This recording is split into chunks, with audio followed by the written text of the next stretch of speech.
อรุณสวัสดิ์ค่ะท่านผู้ฟังที่นี่สถานีวิทยุกระจายเสียงแห่งประเทศไทยจังหวัดลำปาง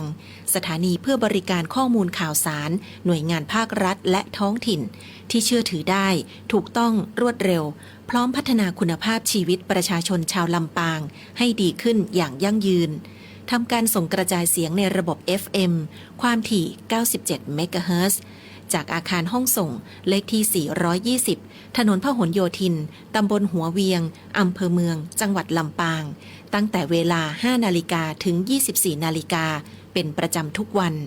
มีนางสาวเดือนอินตะเป็นผู้อำนวยการสถานี ช่างเทคนิคประกอบด้วย นายประสานทิมทอง นายแหลมเพชรนันตาแสง นายอิทธิพลปวงจันทร์ นายภูพิงพงศิริแสน และว่าที่ร้อยตรีอาทิตย์วรรณวารีสำหรับผู้ประกาศประกอบด้วย นางกาญจนาอินทา นายบรรหารสุยะ นางอัชราพรปวงจันทร์ และนางสาวชุติการเหล่าชัยค่ะ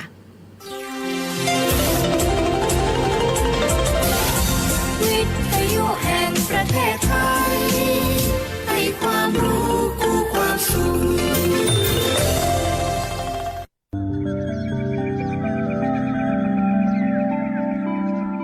สถานีวิทยุกระจายเสียงแห่งประเทศไทยจังหวัดลำปาง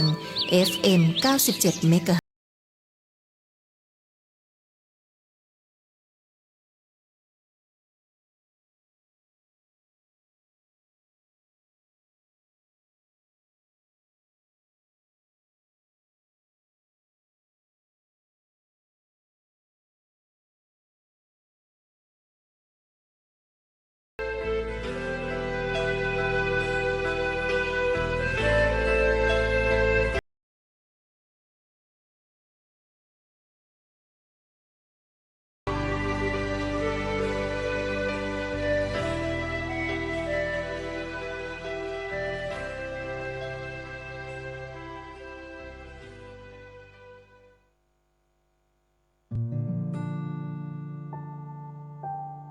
ถ้ารู้เข้าใจทั้งหมด14อย่างนี้นะเงินเนี่ยจะเป็นทาสเราคือหมายความว่าเราจะไม่เป็นทาสของเงินเราจะรู้จักการใช้เงินให้เป็นไม่ใช่ว่าถูกเงินทองนั้นใช้อะไรที่ไม่ดีเกี่ยวกับเงินทองเราจะกำจัดมันออกไปได้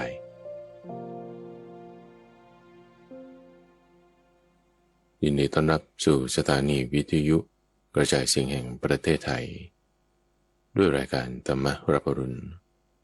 มาเป็นรายการแรกของทางสถานีนำสิ่งที่จะทำปัญญาทำความรู้ทำวิชาให้เกิดขึ้นในจิตใจของเราได้แม้ในขณะที่เป็นผู้ครองเรือนยังยินดีด้วยทองและเงิน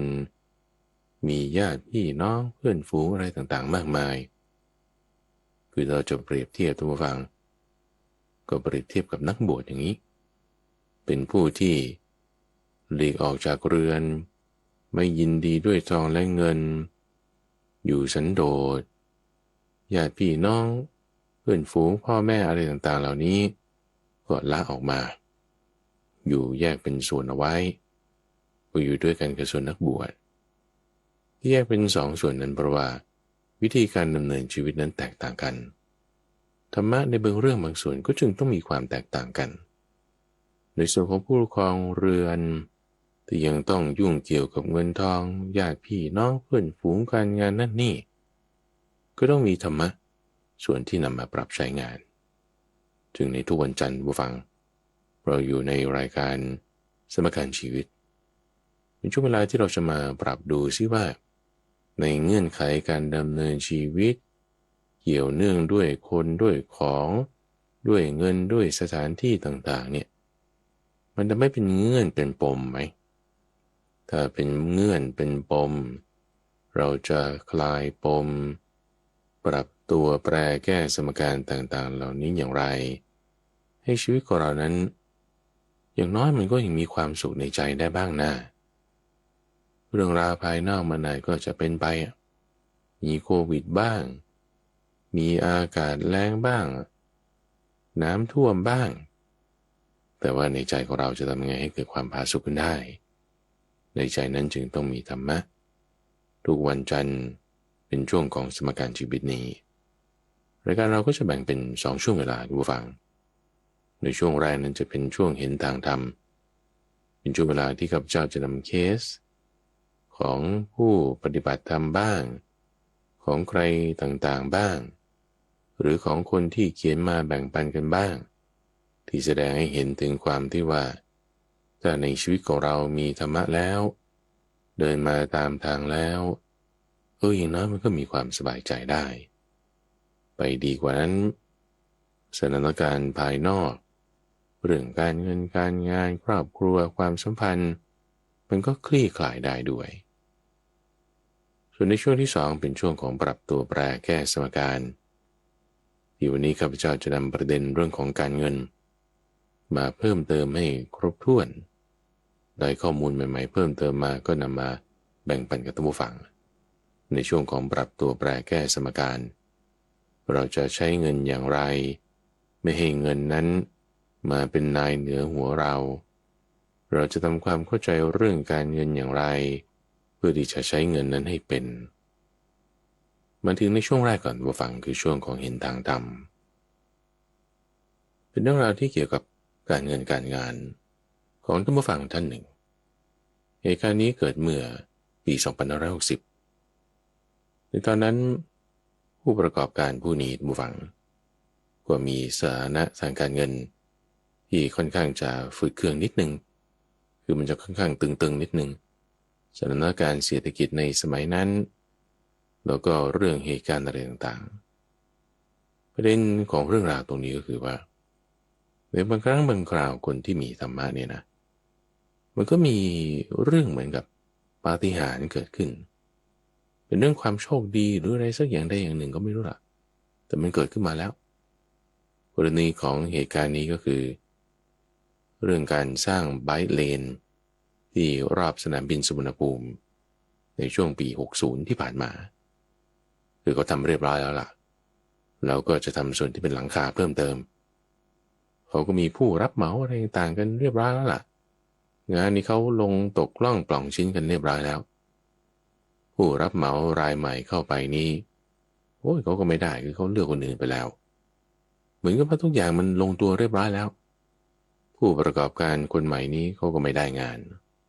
อันนี้ก็แปลว่าตัดใจเรียบร้อยละเกิดผิดหวังละเหมือนกับว่าหมดงานแล้วปีนี้ก็ฝืดเคืองไปอีกงานหนึ่งเพราะว่างานนี้เราไม่ได้ทีนี้พอตั้งจิตอธิษฐานดูฟังคือมาปฏิบัติธรรมตั้งอยู่ในศีลธรรมไม่โกงไม่ไปยัดเงินแต่ตั้งจิตอธิษฐานด้วยบุญกุศลของตัวเองว่าเรามีบุญกุศลไหมถ้าเรามีก็ขอให้มันพลิกผันหรือว่าเกิดได้ขึ้นมายังไงก็ไปนั่งสมาธิปฏิบัติธรรมตั้งจิตให้ดีไม่ให้มีความอยากเข้าถึงสมาธิทำจิตให้มีความสงบปล่อยวางได้หมดจิตใจมีความสบายรู้เห็นปรับเปลี่ยนพฤติกรรมเลิกบุหรี่เลิกเหล้าเลิกเจ้าชู้เลิกทำสิ่งที่ไม่ดีทั้งหมดตั้งอยู่ในศีลธรรมไม่พอสัปดาห์บูฟังปรากฏผู้รับเหมารายใหญ่นี่เขาโทรมาเลยเขาบอกว่าคุณงานหลังคานี่ต้องให้คุณนะงงเลยท่านฟังอยู่ๆมาให้กันได้ไงแต่ตอนแรกนี่ไม่ได้แล้วเนี่ยตัดใจแล้วตอนนี้มาได้เฉยเป็นโครงการใหญ่ด้วยซึ่งเขาประมูลอะไรต่างๆกันไปเป็นที่เรียบร้อยแล้วเกิดเหตุการณ์พลิกผันเจ้าที่ได้ไปเนี่ยมันแบบไม่ครบถ้วนไม่สมประกอบไม่เหมาะสมนี่แหละเขาก็เลยต้องมาให้คนต่อมาผู้รับเหมาผู้นี้ก็จึงได้ประโยชน์เต็มที่เลยจากจุดนั้นมาเนี่ยทำให้ชีวิตพลิกผันในเรื่องการเงินการงานจะเริ่มทำงานอันนี้มันก็ต้องมีทุนทำยังไงล่ะก็ต้องเอาบ้านไปจำนองเนี่ยก็เสี่ยงมากเลยทำยังไงดีบริหารจัดการออกมาได้ดีจนกระทั่งว่ามีเงินเหลือพอจ่ายหนี้ด้วยมีเงินเหลือเก็บพอเลี้ยงครอบครัวด้วยมีเงินเหลือเก็บที่จะทำทุนไปในโครงการต่างๆอีกด้วย นี่นะเพราะมันหลายขั้นตอนกันต่อมาตั้งแต่ตอนแรกต้องมีบุญหนุนนำมาแล้วในความที่ว่าพอมาตั้งอยู่ในศีลธรรมเกิดฟลุกได้โครงการที่มันไม่น่าจะได้ขึ้นมาทีนี้บางคนพอได้งานเสร็จปุ๊บบริหารงานผิดพลาดก็มีใช่ไหมล่ะไม่ตั้งอยู่ในศีลธรรมเจอลูกน้องไม่ดีบ้างเจอคู่ค้าที่โกงบ้างก็พลาดงานอีกได้มาแล้วแต่ก็หลุดมือไปบริหารงานไม่ดีก็ขาดทุนอีกแต่นี่สามารถที่จะบริหารงานต่างๆได้ดีโดยความที่ว่าตัวเองอยู่ในศีลธรรมเจอแต่กัลยาณมิตรเจอแต่คนดีไม่โกงงานมีการซื้อขายที่ถูกต้องบริหารจัดการได้อย่างเหมาะสมลงตัวถูกต้องตามเวลาได้เงินได้ทองก็เพิ่มขึ้นเป็นเคสที่ทำให้เราเห็นได้ทุกฝั่งว่าคนที่ตั้งอยู่ในศีลธรรมไม่ได้โกงรักษาศีลให้ได้ครบถ้วนสามารถที่จะบางทีมันเกิดเหตุการณ์แบบนี้ฟลุกได้จะอธิบายว่าไงมันก็บุญไงบุญมันส่งผลก็จึงทำให้เราสามารถที่จะรักษาตัวได้ทีนี้สำหรับบางคนที่บุญมันยังไม่ให้ผลเพราะว่ามันอาจจะช่องยังไม่มาอย่างเคสกรณีของนักบุวังท่านเนี้ยคือช่องมันมีมาพอดีประมูลงานไม่ได้ปรากฏฝ่ายที่ประมูลได้ผิดคุณสมบัติตัวเองเป็นที่สองก็จึงได้มาแทนมันก็จึงเหมือนกับฟลุกได้นะแต่ว่าตรงนี้มันมีช่องแต่สมมติว่าถ้าเผื่อว่าเราไม่ได้ยื่นประมูลในครั้งนั้นนะสมมตินะแล้วคุณไม่ได้ที่สองคุณได้ที่สามที่สี่ไปบางทีมันก็ไม่ได้ช่องนี้มันไม่ออกก็ต้องรอต่อไปอีกอย่างเคสในปัจจุบันนี้เป็นต้นว่ามีสถานการณ์โควิดโรคระบาดเกิดขึ้นอย่างกว้างขวางเนี่ยในช่องทางที่จะให้เราประกอบธุรกิจได้ราบรื่นเหมือนเดิมบางทีมันก็หายไปบางทีมันก็ไม่มีก็ต้องรอช่องกันไปรอบุญที่จะให้ผลบุญมันจะให้ผลได้มันก็ต้องมีจังหวะของเขามีเวลาของเขาอย่างไรก็ตามเราก็ต้องไม่ประมาทในข้อที่ว่าต้องรักษาธรรมะรักษาความดีของเราอยู่เสมอจะไม่คิดว่าทำเฉพาะเวลาตอนลำบากจึงค่อยรักษาความดีแต่พอเริ่มสบายแล้วก็เผลอเพลินหลงลืมผิดศีลอีกทำชั่วอีกอันนี้ผิดพลาดเลยนะไม่ได้นะเพราะนั่นคือความประมาทแล้วหรือว่าพอตอนได้ไม่ดีชีวิตไม่ดีจะมาอารมณ์เสียแล้วก็เป็นคนงมงายไปหาสิ่งที่มันไม่ถูกต้องเป็นที่พึ่ง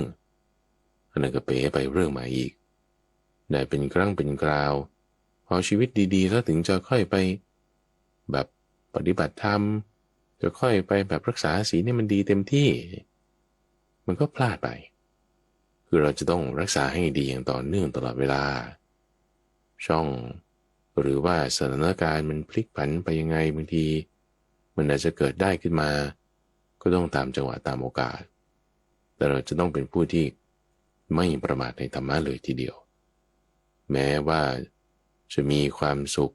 หรือมีความทุกข์ก็ตามพอเราตั้งอยู่ในธรรมแล้วสถานการณ์ต่างๆมันก็จะค่อยคลี่คลายท่านพระสารีบุตรท่านผู้ฟัง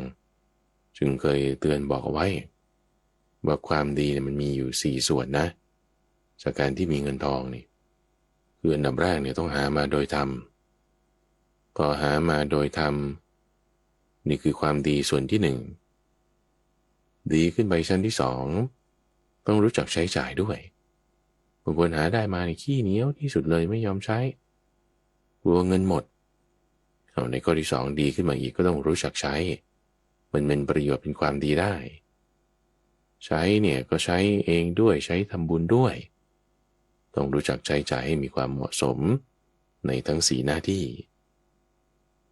แล้วในข้อที่3คือว่าได้มาแล้วเนี่ยดีขึ้นไปอีกเนี่ยก็ไม่ลุ่มหลงเพลิดเพลินมัวเมาในโภคทรัพย์ในเงินทองต่างๆที่เกิดขึ้นความดีมันก็มีอยู่ในจิตใจของเราคือสมมติถ้าเปรียบเทียบนะทุกฟังสมมติคุณมี100 ล้านแล้วเกิดแบบโอ้ยกำหนัดยินดีพอใจ พอตายไปใช่ป่ะ100 ล้านนี่เอาไปไม่ได้ใช่ไหมเหมือนไม่มีนะแต่ว่าพอตายไป100 ล้าน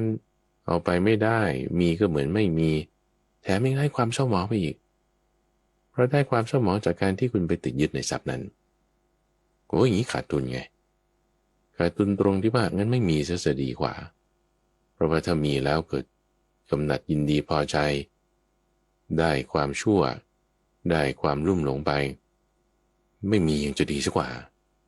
ถ้ามีแล้วกำหนัดยินดีเนี่ยไม่ดีเลยเพราะตายไปก็เอาไปไม่ได้ใช่ไหมยังได้ความกำหนัดเพิ่มเติมอุปทานเพิ่มเติมเพราะฉะนั้นความดีในข้อที่3ก็คือว่ามีแล้วคุณอย่าไปเพลิดเพลินลุ่มหลงมัวเมานะแต่ให้เห็นโทษเสพมันอย่างมีสติสัมปชัญญะจะเป็นความดีในขั้นที่3ขึ้นมาได้ความดีในขั้นที่4ก็คือว่าถึงแม้ว่าจะสูญเสียมันไปแล้วก็ตามก็ไม่มีความลำบากใจเกิดขึ้นเวลาเงินหายไปหรือหมดไปเพราะสถานการณ์อย่างใดอย่างหนึ่งอย่างเช่นโควิดอย่างนี้เป็นต้นเนี่ยเงินที่เก็บสะสมไว้เนี่ยโอ้โหระเบิดระเบ้อไปหมดเลยหมดสิ้นไปเอาเสื่อมไปแล้วก็ไม่มีความลำบากใจไม่มีความทุกข์ใจแต่เข้าใจว่ามีลาภเสื่อมลาภนี่เป็นธรรมดาความดีเกิดชั้นที่4ขึ้นมาได้ในการที่เรามีเงินทองเวลาเรามีเงินทองแล้วต้องรู้จักที่จะรักษาคำว่ารักษาเนี่ยไม่ใช่เก็บเข้าตู้ฝากธนาคารหรืออะไรนั่นไม่ใช่รักษาให้ดีแต่การรักษาที่ดีนั้นตอนนี้ข้าพเจ้าได้เคยบอกไว้ในช่วงของทั้งนิทานบรรณนาด้วยมีเรื่องราวของนกแขกเต้าตัวหนึ่งไม่พูดถึงความที่เราจะฝังทรัพย์เก็บทรัพย์ของเราไว้อย่างไรให้มันได้ถาวรคือต้องรู้จักจ่ายทรัพย์บำเพ็ญบุญรู้จักที่จะสร้างสมปัญญาให้เกิดขึ้นเวลาที่เมื่อเราจะสูญเสียมันไปแล้วเราก็ยังจะมีความสบายใจมีความไม่ลำบากใจมีความผาสุกอยู่ได้เดี๋ยวเราพักกันสักครู่หนึ่งท่านผู้ฟังจะกลับมาในประเด็นที่เกี่ยวข้องกับการเงินทั้งหมดในช่วงของปรับตัวแปรแก้สมการพักกันสักครู่เดียว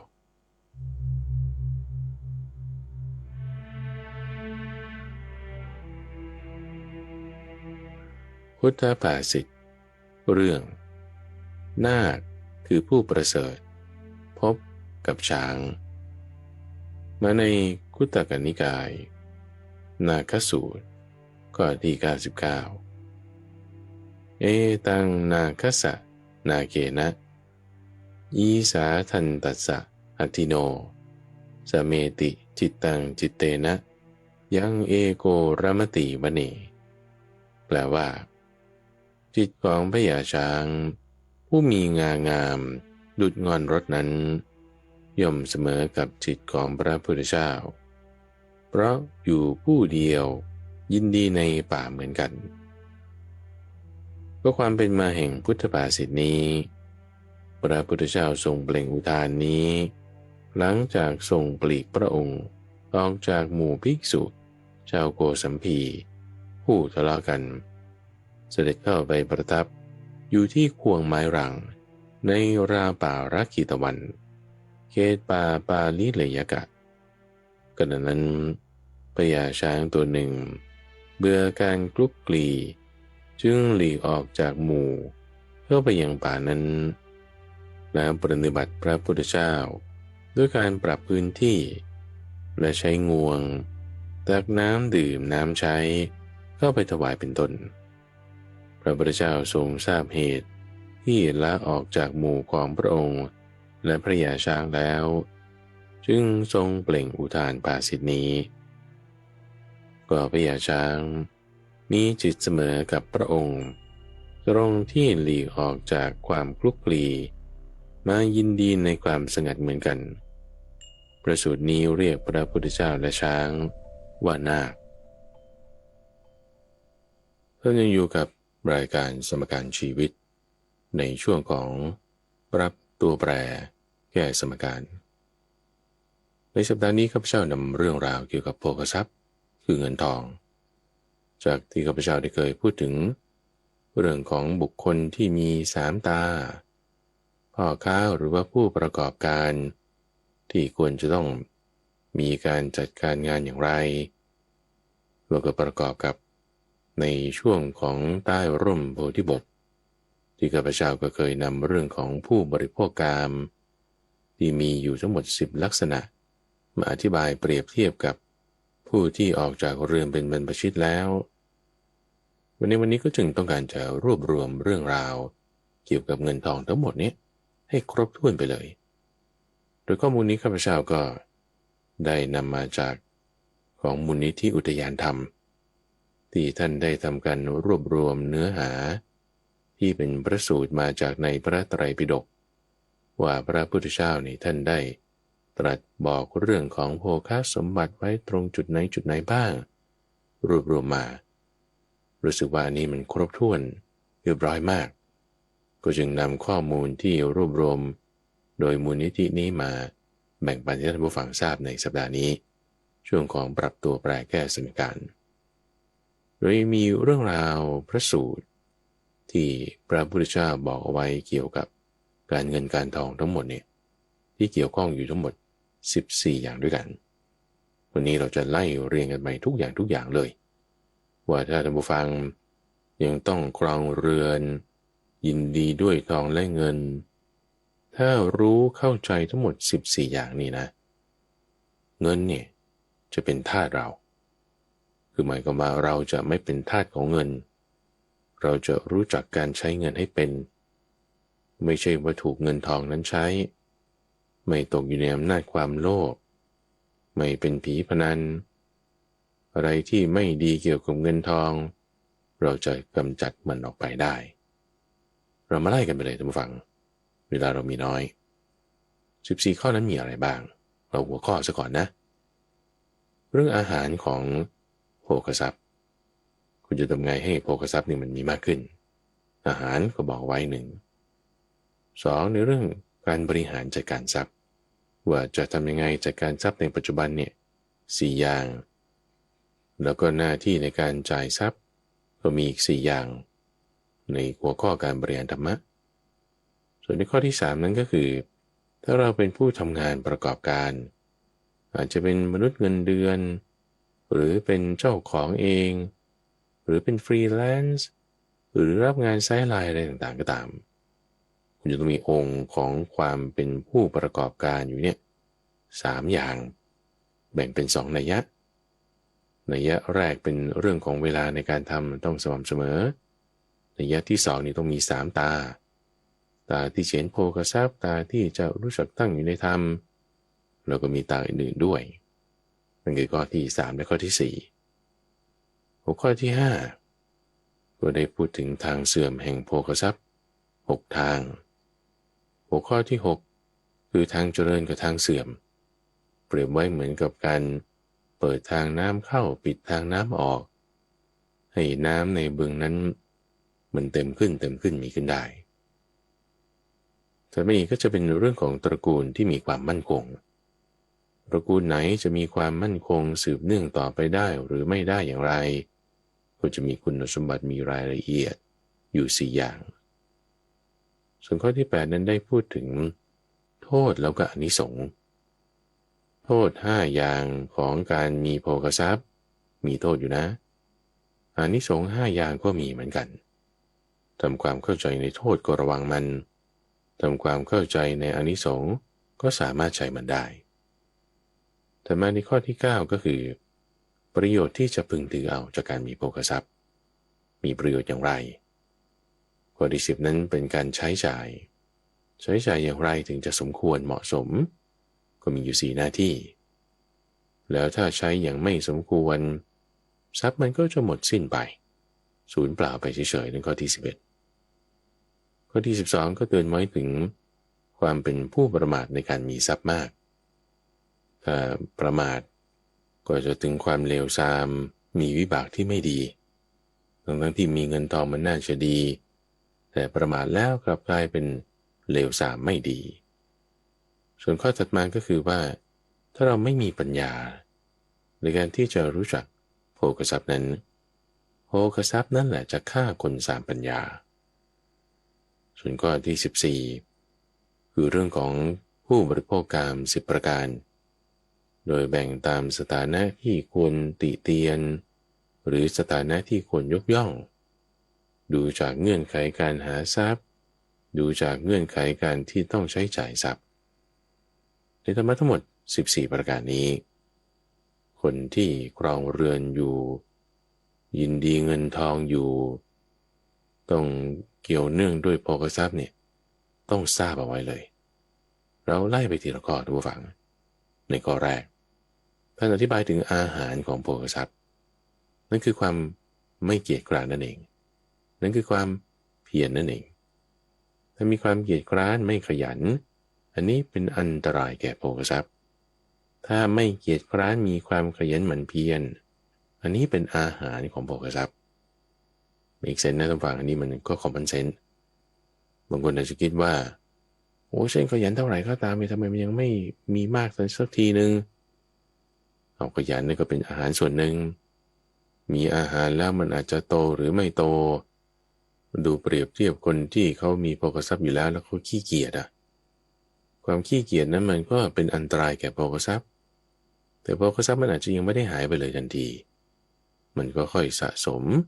ตามความขยันความไม่เกียจคร้านมันก็ค่อยๆหายไปตามความเกียจคร้านความไม่หมั่นเพียรนี่ข้อที่หนึ่งแต่มาอีกธรรมะในการบริหารทรัพย์กำวังจนได้ตรัสถึงสัมปทา4อย่างคืออุทานสัมปทาคือการทำให้ปกติให้ถึงพร้อมด้วยความขยันต้องรู้จักลุกขึ้นทำการงานไม่เกียจคร้านไม่ว่าจะเป็นการงานด้านการเกษตรการงานด้านการคำนวณด้านการค้าขายด้านการรับราชการทหารหรือพลเรือนอย่างใดอย่างหนึ่งอันนี้ต้องมีความขยันแต่ตัวเองไม่ได้ทำมันก็ต้องสามารถจัดให้คนอื่นท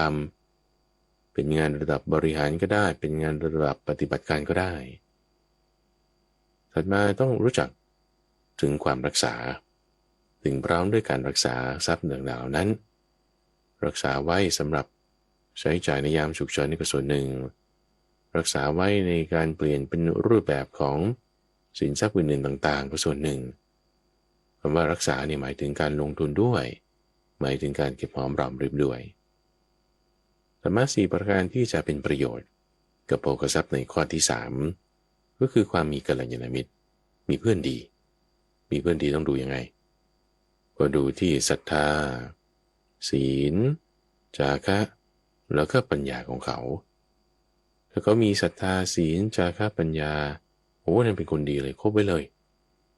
ยิ่งจะมีมากกว่าเรานี่ยิ่งคบไว้เลย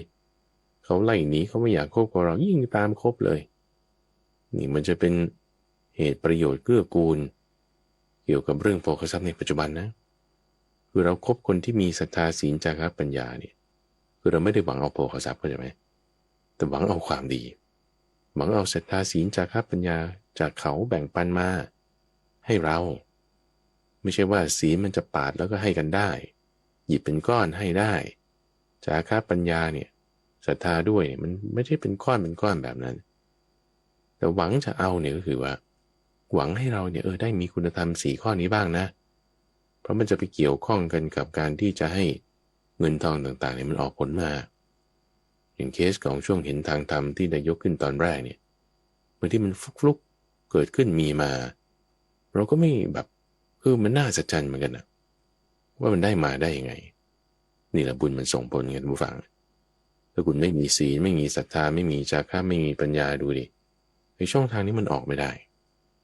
บุญมันไม่มีมันจะไปออกได้ไงมันก็ไม่ได้ก็ต้องมีการที่เรามีกัลยาณมิตรดูจากศรัทธาศีลจาคะปัญญาของเขา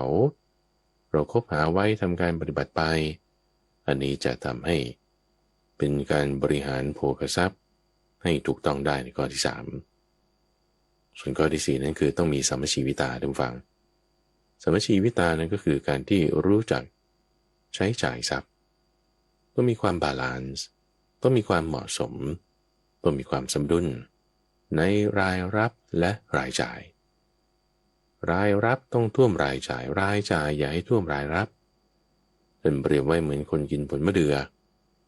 แต่เผื่อว่ารายจ่ายมากรายรับน้อยโอ้ยนี่มันก็เกินไป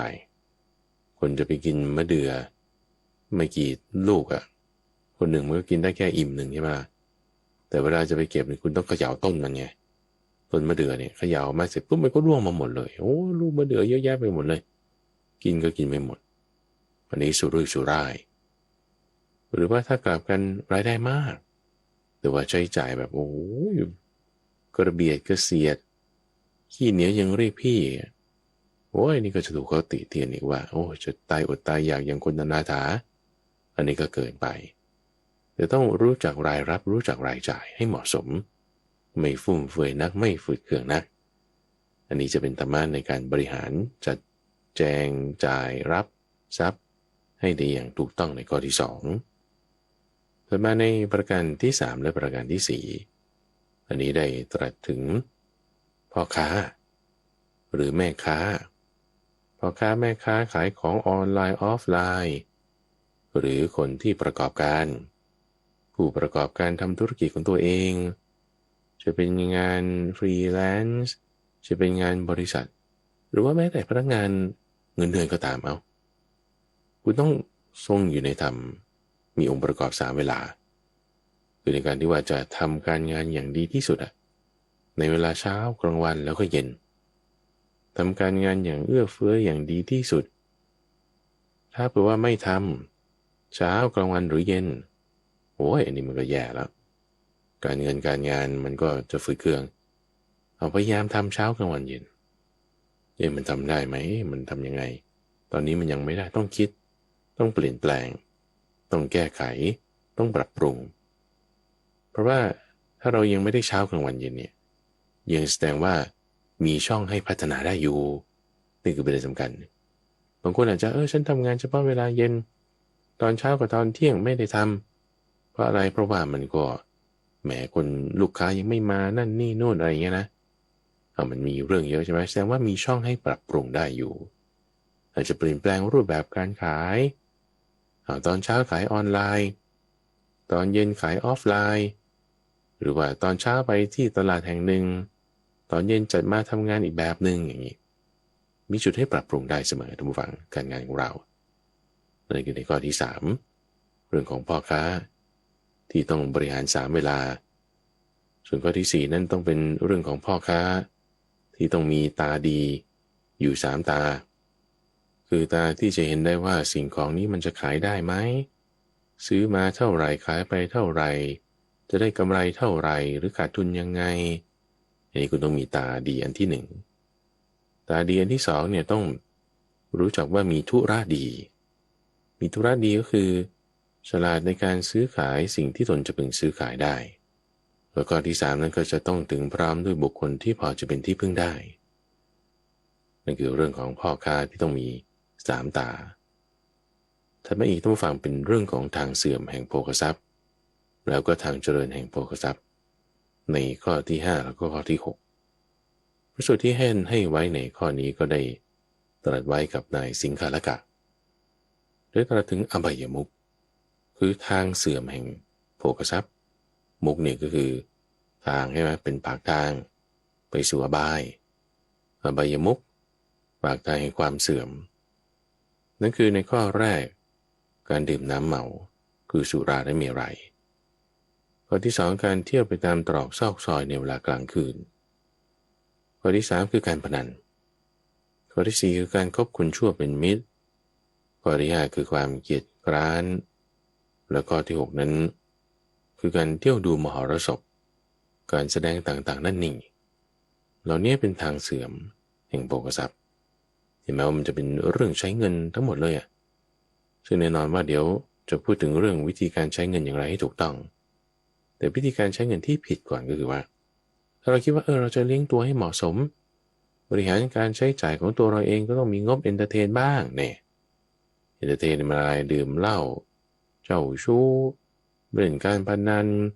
เที่ยวตามผับบาร์ดูกันละเล่นอันนี้ไม่เข้าท่าละมันจะชักนำมาซึ่ง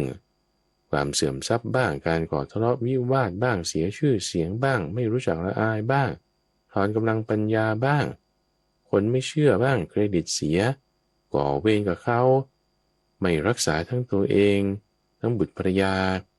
ให้คนอื่นระแวงเวลาไปทำธุรกิจพูดคุยอะไรคนที่เล่นการพนันเนี่ยเขาไม่ฟังนะเขาฟังไม่ขึ้นเลยแล้วก็อย่างสุดท้ายคือ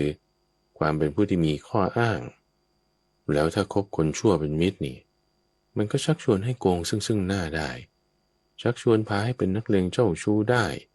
เป็นเล่นการพนันกินเหล้าอะไรต่างๆคนไม่ดีก็ชักชวนออกไปให้ไม่ดีได้นำซ้ำบางทีก็ขี้เกียจด้วยขี้เกียจนี่ก็เป็นทางเสื่อมแห่งโภคทรัพย์อีกอันหนึ่งเหมือนกันอ้างว่าหนาวเกินไปบ้างอย่าเพิ่งทำยังเช้าอยู่เดี๋ยวสายก็ทำดึกแล้วเดี๋ยวทำพรุ่งนี้เช้านี่ถ้าอ้างอยู่เรื่อยไปการงานมันก็ไม่เดินระวังเป็นทางเสื่อมแห่งโภคทรัพย์ถ้ามีโภคทรัพย์อยู่โภคทรัพย์นั้นจะต้องเสื่อมต้องหมดไปต้องร่อยรอลงถ้ายังไม่มีของใหม่มันก็เข้าไม่ได้จะจึงเปรียบไว้เหมือนกับบึงน้ำแห่งหนึ่งท่านผู้ฟังบึงในบึงเนี่ยมันมีน้ำมันมีปากทางน้ำเข้าอยู่แล้วก็ทางน้ำออกอยู่จะเปิดทางน้ำออกให้มันไหลออกไปน้ำในบึงนั้นก็หมดเลยดิแล้วถ้าไม่เปิดทางน้ำเข้าให้น้ำใหม่เข้ามาฝนก็ไม่ตกอีกมันยิ่งหมดเร็วเลยหรือถ้าเผื่อว่าเปิดมันทั้งสองอย่างเปิดให้ไหลทิ้งด้วยไหลออกด้วยเปิดให้ไหลเข้าด้วยถ้าฝนตกที่อื่นมีน้ำเข้ามาน้ำเข้าไปมันก็ออกทิ้งเสีย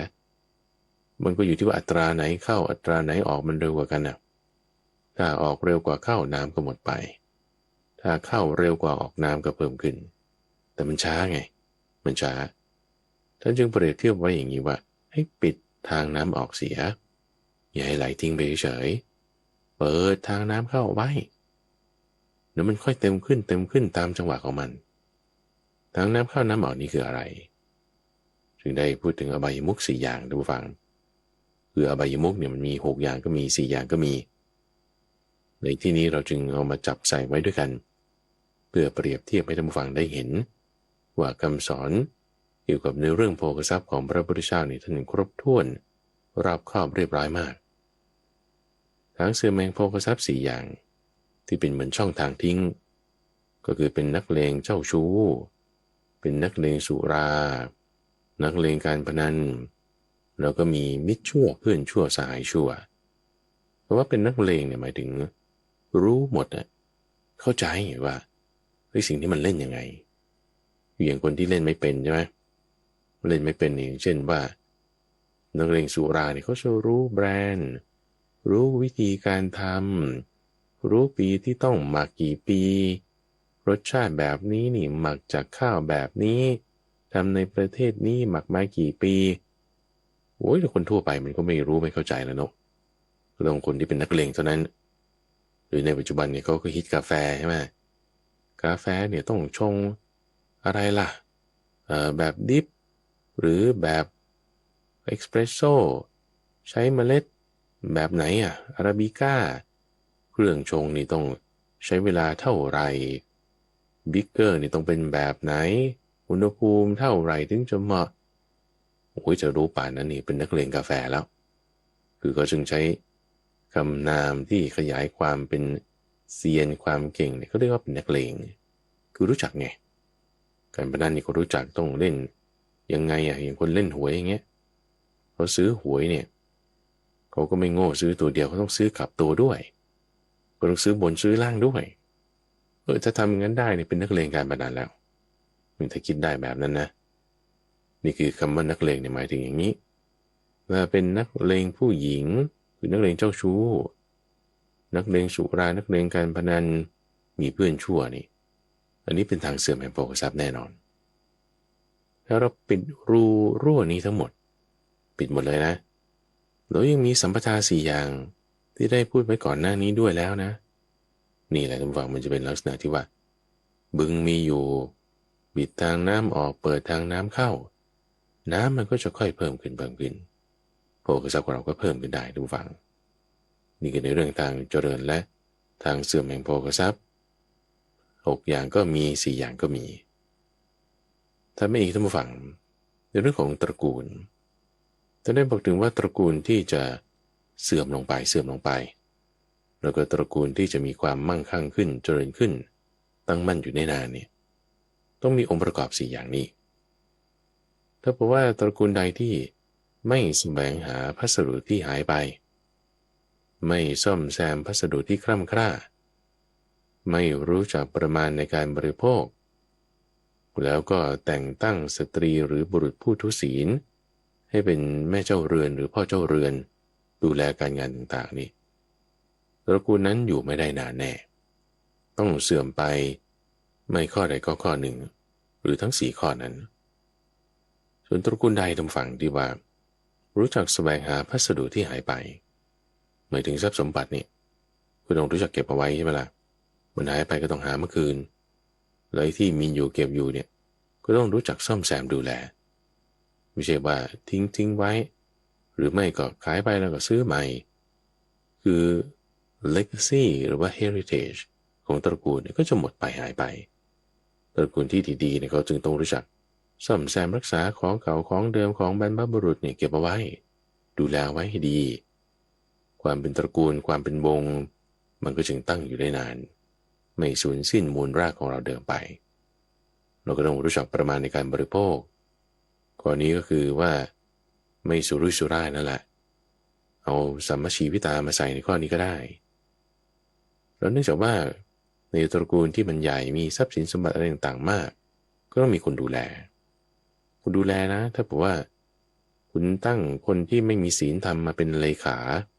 มาเป็นคนดูแลนี่โอ้แย่เลยมีปัญหาแน่นอน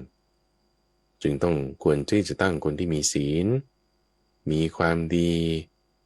เรื่องทักษะอะไรต่างๆมันมาสอนได้นะภายหลังแต่เรื่องความเพียรความมี attitude คุณธรรมที่ดีเนี่ยสำคัญเราต้องเอาข้อนี้ไว้ก่อนตระกูลนั้นก็จะตั้งอยู่ได้นานดูฟังโภคทรัพย์ที่หาได้มาแล้วมันก็จะสมบูรณ์อยู่ได้ถ้าไม่ในหัวข้อที่8ได้พูดถึงโทษแล้วก็อานิสงส์ของโภคทรัพย์โทษของโภคทรัพย์นี่มีอยู่5อย่างท่านว่าไว้คือความที่มันจะสามารถถูกทำลายได้ด้วยไฟด้วยน้ำหรือว่าถูกเอาไปได้โดยพระราชาโจรหรือว่าทายาทที่ไม่เป็นที่รัก5อย่างนี้ทำให้สูญสิ้นไปแห่งโภคทรัพย์เงินทองเราเก็บดีอยู่ใช่ปะแต่บางทีโจรขโมยเอาไปได้หรือเก็บดีๆในขณะที่ว่าโจรเอาไปไม่ได้บางทีฟ้าผ่าไฟไหม้เกิดอุทกภัยน้ำท่วมก็พัดพาไปได้หรือบางทีไม่มีไฟไหม้ไม่มีน้ำท่วมแต่บางทีก็เกิดเหตุการณ์เขาต้องมีการสงครามคุณจะต้องส่งทรัพย์เข้าคลังหลวงอันนี้ก็ลักษณะว่าพระราชาเอาไปได้หรือถูกเรียกภาษีย้อนหลังก็ต้องมาจ่ายไปอีกโอ้เกิดคดีความนั่นนี่ก็ต้องเอาเงินพวกนี้มาใช้นี่ก็ชื่อว่าพระราชาเอาไปได้หรือบางทีก็ในตระกูลเราเองเนี่ยแหละลูกเต้าแย่งทรัพย์สมบัติกันยังไม่ทันตายเลยถูกก็เอาทรัพย์ไปอีกโดยเรื่องของลูกเต้าทายาทที่ไม่เป็นที่รักทรัพย์นั้นก็สูญสิ้นไปได้โทษมี5อย่างประโยชน์ก็มีทุกฝั่งประโยชน์ที่เราจะได้จากการมีโภคทรัพย์คืออันนี้ท่านแสดงไว้2นัยยะที่เปรียบเทียบเคียงไว้กับโทษ5อย่างคือสามารถที่จะนำมาเลี้ยงตนให้อยู่เป็นสุขอิ่มน้ำได้2เลี้ยงมารดาบิดา3เลี้ยงบุตรภรยา4เลี้ยงมิตรสหายและ5ย่อมสามารถที่จะบำเพ็ญทานให้แก่สมณพราหมณ์ผู้ที่ปฏิบัติดีปฏิบัติชอบเป็นทางสู่สวรรค์เป็นทางไปนิพพานได้นี่คืออานิสงส์คือประโยชน์ที่เทียบเคียงกับโทษของเขาในขณะที่มีพระสูตรหนึ่งดูฝั่งเจาะจงมาในเรื่องนี้โดยเฉพาะก็แสดงไว้อย่างละเอียดเพิ่มเติมในข้อที่ว่าพอเราหาเงินทองทรัพย์สินได้มาแล้วโดยธรรมในข้อแรกก็นำ3ข้อก่อนหน้านี้มารวมกันไปเลยรวมในเรื่องของการบำรุงเลี้ยงคนในภายในคือตนเองมารดาบิดาบุตรภรยาทาสกรรมกรคนใช้ต่างๆเหล่านี้คนภายในเนี่ยให้มีความสุขให้อิ่มหน บริหารให้อยู่เป็นสุขโดยถูกต้องอันนี้คือข้อที่หนึ่งส่วนข้อที่สองก็คือนำข้อที่สี่ในก่อนหน้านี้มาโดยนำเรื่องของการเลี้ยงคนภายนอกคือมิตรอมาตย์ในที่นี้หมายถึงคู่ค้าถ้าเราซื้อของมีซัพพลายเออร์ในการที่จะมาทำธุรกิจของเรา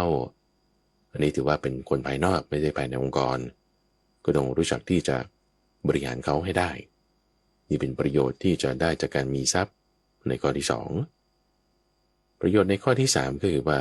สามารถใช้ในการป้องกันภัยได้ป้องกันภัยที่เกิดจากไฟเกิดจากน้ำเกิดจากพระราชาเกิดจากโจรหรือเกิดจากทายาทอันไม่เป็นที่รักทำตนให้สวัสดีได้นี่เป็นประโยชน์ในข้อที่สามถามว่าทำได้ยังไงอย่างเช่นว่าคนที่เขามีเงินมากๆเนี่ยตัวฝั่งเขาจะตั้ง trust fund ขึ้นคือกองทุนที่จะไว้ให้สำหรับลูกถ้าทำตัวดีอะไรไงในโอกาสต่อๆไปเนี่ยสามารถที่จะมีกองทุนนี้หรือมูลนิธินี้เป็นตัวที่จะช่วยเหลือชุบเลี้ยงขึ้นมาได้ก็จะมีเทคนิคของพวกที่จะ asset management นี่แหละแต่มาประโยชน์ในข้อที่สี่นั้นก็คือทำพลีกรรมได้คำว่าทำพลีกรรมเนี่ยหมายความว่าเป็นการสงเคราะห์หมายความเป็นการบูชาเป็นการยกย่องอย่างหนึ่งสงเคราะห์ญาติสงเคราะห์แขกคือบำรุงญาติคือต้อนรับแขกยังสามารถที่จะทำพลีกรรมให้กับบุคคลที่ล่วงลับไปแล้วบริจาคทรัพย์ช่วยชาติหรือว่าบำรุงเทวดาคือหมายถึงคนเราดีๆนี่แหละที่มีความเป็นเทวดาอยู่ในตัวแต่อาจจะอัตคัดขัดสนเราก็ช่วยบำรุงทำพลีกรรมให้บุคคลเหล่านั้นได้นี่ประโยชน์ในข้อที่สี่ส่วนประโยชน์ในข้อที่ห้าก็คือสามารถใช้จ่ายบำเพ็ญบุญบำเพ็ญบุญในกับบุคคลที่ปฏิบัติเพื่อที่จะไปถึงนิพพานตัวเราอาจจะยังแบบคล้องอยู่ในเงินทองนะยังจะไปนิพพานยังไม่ได้คิดแต่อย่างน้อยมันดีงามอยู่ได้ก็บำรุงคนที่เขาจะไปนิพพานได้นี่อันนี้เราก็จะได้อานิสงส์เป็นประโยชน์จากโภคทรัพย์ในข้อที่ห้าเหล่านี้คือประโยชน์ที่จะพึงถือเอาจากโภคทรัพย์ได้เห็นได้นะท่านฟังว่าไม่ใช่ว่าเรามีเงินแล้วเราก็เอาใช้จ่ายนั่นนี่คิดแค่นี้มันคิดแค่ไปเรายังสามารถแบ่งปันได้สามารถใช้ป้องกันภัยได้บางคนนี่ก็คิดว่าจะไม่ใช้เลยอันนี้ก็ผิดไปเอาใช้ให้เหมาะสมอันนี้ก็ดีบางคนจะคิดว่าใช้แต่ไม่เก็บเลยอันนี้ก็ไม่ได้บางคนจะเก็บแต่ว่าก็เก็บอีกแบบหนึ่งไม่รู้จักลงทุนที่เหมาะสมมันก็สูญเสียไปได้ก็ไม่ถูกอีกบางคนรู้จักเก็บรู้จักลงทุนใช้จ่ายแล้วถ้าไม่แบ่งปันไม่ให้มันก็ไม่ดีเพราะฉะนั้นเราต้องรู้จักได้ประโยชน์จากโภคทรัพย์มันทำหลายหน้าที่ได้ถ้าจึงได้ตรัสไว้ในหัวข้อที่9ที่ยกขึ้นในวันนี้คือการใช้โดยสมควรเราต้องรู้จักใช้จ่ายใน4หน้าที่คือที่สรุปมาเป็นประโยชน์เป็นอานิสงส์เป็นสิ่งที่เราจะทำได้เนี่ยก็จะมาสรุปรวมในหน้าที่4หน้าที่นี้ในหน้าที่แรกคือเลี้ยงตนเลี้ยงครอบครัวเลี้ยงมารดาบิดาคนภายในและคนภายนอกอันนี้คือใช้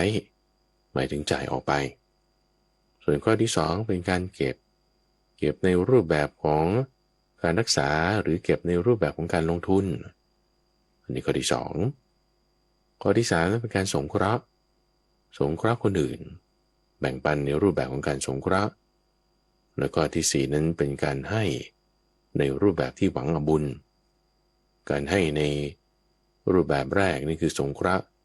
ให้แบบว่าตามฐานะให้ถึงความเหมาะสมเช่นเราให้ในมูลนิธิเลี้ยงเด็กกำพร้าหรือมูลนิธิคนชรา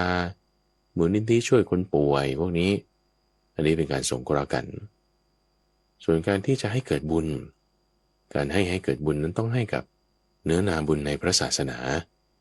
คือเราภิกษุที่ปฏิบัติดีปฏิบัติชอบให้นี่ก็ต้องให้ถูกต้องในรูปแบบของปัจจัย4ที่ควรแก่สมณะจะบริโภคอันนี้ถือว่าเราจะได้ประโยชน์ปฏิบัติครบถ้วนตามหน้าที่ใช้จ่ายได้อย่างสมควรท่านอีกท่านได้อธิบายถึงว่าถ้าโภคทรัพย์หมดไปสิ้นไปเปล่าๆปลี้ๆเลยแบบไม่ได้ใช้ให้มันถูกต้อง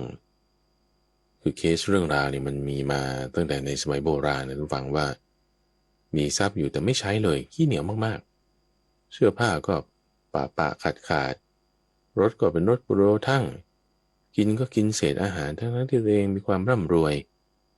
อันนี้โภคทรัพย์นั้นมีอยู่ก็จริงอะแต่เหมือนไม่มีไงมีเหมือนไม่มีมันก็สิ้นไปโดยเปล่าประโยชน์เริ่มเปรียบไว้กับสระโบกกรณีเป็นสระที่แบบมีน้ำมีบึงมีดอกบัวมีผลไม้อะไรราบสระไปหมดแต่ว่าไม่มีใครมาใช้เลยเพราะอะไรเพราะว่ามันมียักษ์มาดูแลเอาไว้ห่วงเอาไว้ใครลงสู่สระนี้จะต้องถูกจับกินยักษ์มาดูแลไว้โอ้ยมันก็เสียประโยชน์ของความเป็นสระโบกกรณีที่สวยงามนั้นแต่ถ้าบอกว่าเป็นสระที่สามารถใช้งานได้คนเดินทางมาตัวเร่าร้อนเอามีท่าน้ำลงอย่างดีลงอาบดื่มกินเง่าบัวกินผลไม้ที่อยู่บริเวณนั้นใช้แล้วก็ดูแลรักษาด้วยระบบนิเวศมันก็ไปได้ท่านผู้ฟังหรือว่าได้ประโยชน์นี่คือเปรียบเทียบไม่เห็นว่าถ้าโภคทรัพย์ทั้งหลายนี่มันไม่ได้ถูกใช้ให้อย่างเหมาะสมในสีหน้าที่นี้นะถือว่าเปล่าประโยชน์นะถือว่าสิ้นไปเปล่าๆถือว่าไม่ได้แก่ประโยชน์เกิดขึ้นเลยเพราะอะไรเพราะว่าโภคทรัพย์ที่ไม่ใช้อย่างนี้ก็ถูกพระราชาเอาไปได้คนที่ไม่มีทายาททรัพย์สินเงินทองก็ต้องตกเป็นของรัฐหรือโจรก็ขโมยไปเพราะไม่มีการรักษาดูแลโจรก็ขโมยไปไฟไหม้ไปบ้างทายาทไม่เป็นที่รักก็นำไปบ้างสูญเสียไปโดยเปล่าประโยชน์ตัวเราตายไปเอาไปไม่ได้นะคนอื่นเอาไปหมดพอตัวเราตายไปนี่หลานที่ไหนไม่รู้ไม่เคยเห็นเลยเนี่ยหรือญาติที่ไหนไม่รู้อยู่ๆมาแสดงตัวเนี่ยคุณตายไปแล้วจะเอาไงเขาก็เอาไปไงหรือไม่มีใครมาแสดงตัวก็ตกเป็นของรัฐอย่างที่ว่าไปทีนี้ความมีทรัพย์มากต้องระวังนี่คือในข้อที่12ว่าถ้ามีทรัพย์มากแล้วมันกลายเป็นความประมาทก็มีได้นะคนที่มีทรัพย์เพิ่มขึ้นเนี่ยบางคนตอนแรกๆมี100-200มี100,000-200,000ก็ไม่มีปัญหานะแบบว่ายังเป็นคนดีอยู่ได้แต่พอตัวเลขเริ่มขึ้นเป็น7หลักเริ่มขึ้นเป็น8หลักมีเป็นล้านมีเป็น10ล้านเนี่ยเริ่มละติดอยู่ในกามคุณละเริ่มละติดอยู่ในความประมาทมัวเมาละมีจำนวนมากนะไม่ใช่น้อยคนที่เป็นแบบเนี้ย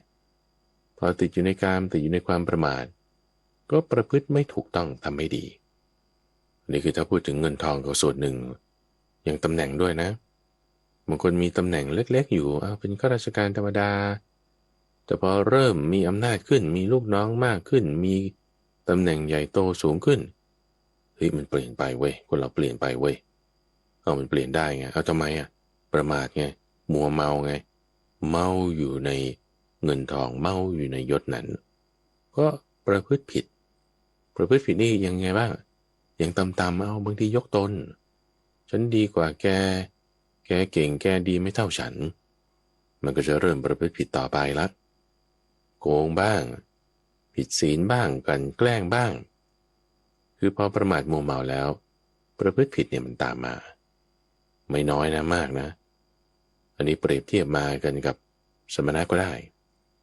พระสงฆ์นี่ก็บางทีเป็นเกิดมีลาภสักการะมากขึ้นแล้วมีพรรษามากขึ้นมีคนกราบไหว้มากขึ้นก็คิดปรุงแต่งเปลี่ยนแปลงมีความประมาทมัวเมาเลินเล่อไปประพฤติไม่ดีไปมีช่องทางเขาไว้ใจแล้วก็กลายเป็นไม่ดีก็ต้องระวังอย่าให้มีความกำหนัดยินดีพอใจเพลิดเพลินติดอยู่ในชื่อเสียงยศลาภสักการะการสรรเสริญนั้นอย่าประมาทถัดมาโภคทรัพย์ท่านผู้ฟังท่านบอกว่าต้องฆ่าคน3ปัญญาคนที่มีปัญญาน้อยได้โภคทรัพย์แล้วก็ลืมไปกลายเป็นว่าไม่แสวงหานิพพานอาศัยตัณหาในโภคทรัพย์ที่เกิดขึ้นก็ทำตนเองให้เศร้าหมองแล้วเรามาดูคุณค่านะทุกฝั่งเปรียบเทียบเงินทองอย่างนี้เอาเท่าไหร่เอาประมาณสัก1,000 ล้านก็ได้เอาเวลาเรามีเงิน 1,000 ล้านกับมีปัญญาที่จะให้ไปถึงนิพพานนี่คนที่ยังไม่มีเงิน1,000 ล้านเนี่ยนะ เขาก็พูดได้โอ้ยเอาปัญญาสิดีแต่พอคุณมีแล้วเนี่ยคือมันอยู่ต่อหน้าแล้วอยู่ในกระเป๋าแล้วอยู่ในบัญชีแล้วเนี่ยคุณจะว่ายังไงเอาไหมมันยังไงจะสูญเสียไปหรือเปล่าหรือเครียดไหมนี่ปัญญานะปัญญาเราจะต้องเห็นให้ได้1,000,000,000นี่ตายคุณเอาไปไม่ได้นะแต่ปัญญานี่ส่งต่อไปถึงสวรรค์ถึงนิพพานได้มันสำคัญกว่ากันพูดตอนนี้ได้อยู่แต่พอถึงจังหวะที่มีแล้วนี่ได้แล้วเนี่ยมันจะเอาอยัางไงทีนี้บางคนก็จะบอกจะไม่มีหรอก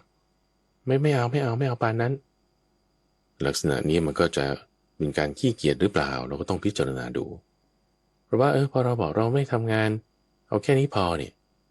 มันมีองค์ของความขี้เกียจแทรกอยู่ด้วยนะประเด็นคือถ้าเรามีแล้วเรามีปัญญาด้วยนี่ปัญญาที่มีตรงที่เรามีเงินมากๆแล้วนั่นดีนะปัญญานั้นดีมากๆดีกว่าปัญญาที่มีอยู่ปัจจุบันนี้นะเพราะว่าถ้าปัญญาที่มีปัจจุบันเนี่ยคุณไม่ยึดถือก็จริงมันไม่มีเครื่องทดสอบมันไม่มีข้อสอบไงแต่ถ้าเรามีข้อสอบมีเครื่องทดสอบมาอยู่เฉพาะหน้าแล้วเราเห็นตามความเป็นจริงได้เข้าใจสถานการณ์ได้ปัญญานั้นมีค่ามากกว่าเงินหลายพันล้านด้วยซ้ำต้องคิดให้ดีให้ได้โภคทรัพย์ย่อมฆ่าคนสามปัญญาแต่จะฆ่าคนที่มีปัญญาไม่ได้แต่ไม่ในหัวข้อสุดท้ายวันนี้ท่านฟังคือเรื่องของการมโภคี10ประการข้าพเจ้าได้เคยอธิบายไว้อย่างละเอียดแล้วในช่วงของใต้ร่มโพธิบทในทุกวันพุธก็อยากให้ท่านผู้ฟังไปฟังรายละเอียดในตอนนั้นส่วนในที่นี้จะยกหัวข้อพูดสั้นๆให้ฟังเพื่อที่จะครบถ้วนในประเด็นเรื่องของโภคทรัพย์ว่าผู้ที่ยังบริโภคกามผู้ที่ยังยินดีในทองและเงินเขาก็จะแบ่งเป็น3กลุ่มด้วยกันคือกลุ่มที่หาได้โดยไม่เป็นธรรมเป็นอกุศลกลุ่มที่2นี่คือก็เป็นธรรมบ้างไม่เป็นธรรมบ้างปนๆกันกลุ่มที่3นี่ก็คือหาได้ตามธรรมอย่างเดียวคือนี้กลุ่มที่3นี่ดีละทีนี้ในแต่ละกลุ่มนั้นก็ยังแยกไปอีกว่าใช้จ่ายโภคทรัพย์ไหมใช้จ่ายในการทำบุญไหมถ้าไม่รู้จักใช้จ่ายอันนี้ก็น่าติเตียนในข้อนั้นถ้าไม่รู้จักทำบุญก็น่าติเตียนในข้อนั้นด้วยแต่ถ้ารู้จักใช้จ่ายด้วยให้เหมาะสมรู้จักทำบุญด้วยให้ดีได้ก็ควรยกย่องในข้อนั้นๆถ้าเราแบ่งอย่างนี้ก็จะได้9ข้อใช่ไหมแล้วข้อที่10มันอยู่ไหนข้อที่10ก็คือว่าจากข้อที่9เนี่ยแล้วรู้จักในการที่จะไม่กำหนัดไม่หมกมุ่นคือให้ขึ้นถึงลำดับแห่งความดีจากการมีโภคทรัพย์ในลำดับที่3และลำดับที่4ให้ได้ลำดับที่3นั้นคือได้มาแล้วก็ไม่กำหนัดเพลิดเพลินยินดีพอใจไปลำดับที่4สูงสุดนั่นคือถ้าเสียมันไปแล้วก็ไม่เศร้าหมองไม่มีความทุกข์ใจถึงเรียกว่าจะเป็นผู้ที่ประเสริฐเป็นผู้เลิศในบรรดาผู้ที่ยังยินดีทองและเงินอยู่ฝากไว้ท่านฟังในช่วงของปรับตัวแปรแก้สมการเราจะมีเงินน้อยหรือจะมีเงินมากสามารถบริหารจัดการทรัพย์ตามแบบที่พระพุทธเจ้ามอบให้ไว้นี้ได้แน่นอนในช่วงของสมการชีวิตนั้นจะมาพบกับท่านผู้ฟังเป็นประจำทุกวันจันทร์ตั้งแต่เวลา 5:00 ถึง 6:00 น.ทางสถานีวิทยุกระจายเสียงแห่งประเทศไทยข้าพเจ้าพระมหาไพบูลย์อภิปุณโญพบกันใหม่ในวันพรุ่งนี้เจริญพร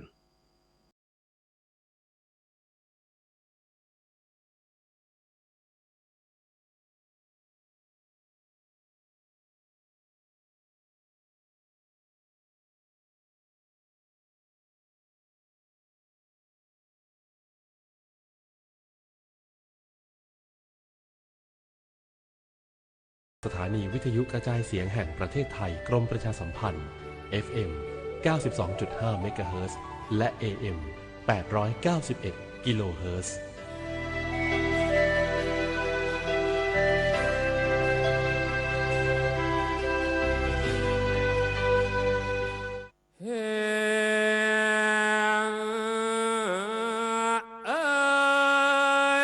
เนื่องในโอกาสพระราชพิธีมหามงคลเฉลิมพระชนมพรรษา 6 รอบ 28 กรกฎาคม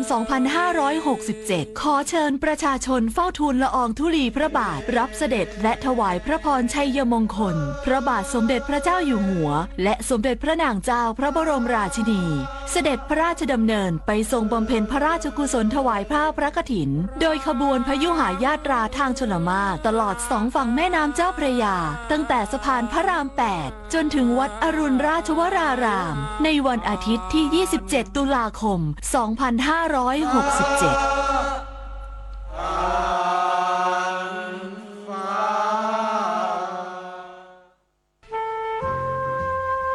โครงการพัฒนาระบบกสิกรรมด้วยศาสตร์พระราชาช่วยส่งเสริมอาชีพให้เกษตรกร โดยรวมกลุ่มเพื่อช่วยเหลือตนเอง และช่วยเหลือซึ่งกันและกัน ให้มีความเป็นอยู่ที่ดี สร้างความเข้มแข็งในระดับชุมชนแต่ละพื้นที่อย่างเหมาะสมต่อเนื่อง สู่การพัฒนาที่ยั่งยืน เพื่อให้เกษตรกรสามารถดำเนินชีวิตได้อย่างมั่นคง ด้วยหลักเศรษฐกิจพอเพียง ศาสตร์พระราชา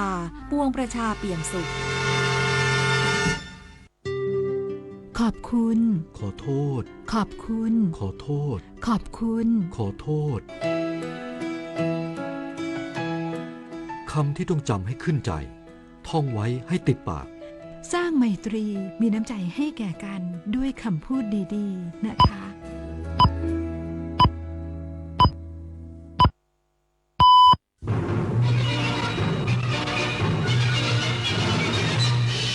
สถานีวิทยุกระจายเสียงแห่งประเทศไทยและเครือข่ายทั่วประเทศเสนอข่าวต้นชั่วโมงรู้เร็ว